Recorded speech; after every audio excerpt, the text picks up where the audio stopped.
Traslasyon 2026 DZRH Special Coverage.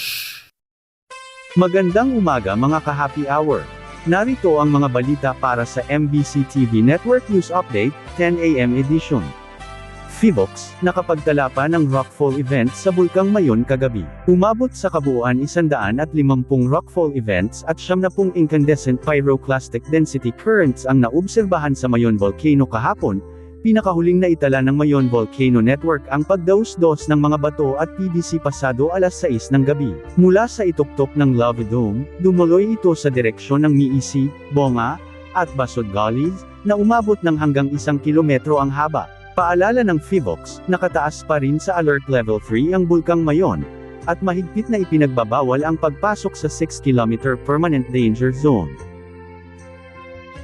Samantala, bawas presyo sa mga produktong petrolyo posible sa susunod na linggo. Asahan ang bawas presyo sa mga produktong langis sa susunod na linggo.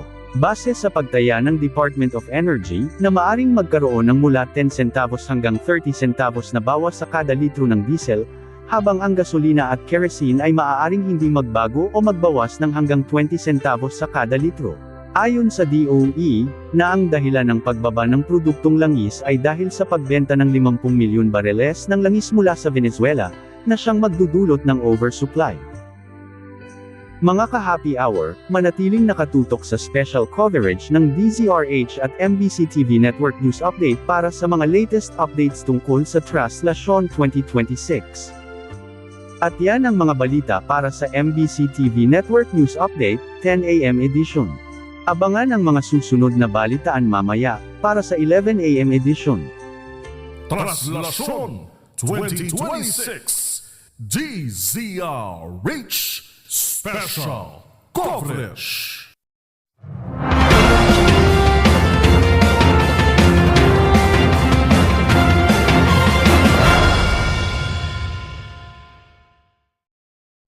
Mga ka-happy hour, kung gusto mong manood ang mga balita sa MBC TV Network News Update, mag-subscribe sa aming YouTube channel, i-like ang aming Facebook page, at i-follow sa aming TikTok account.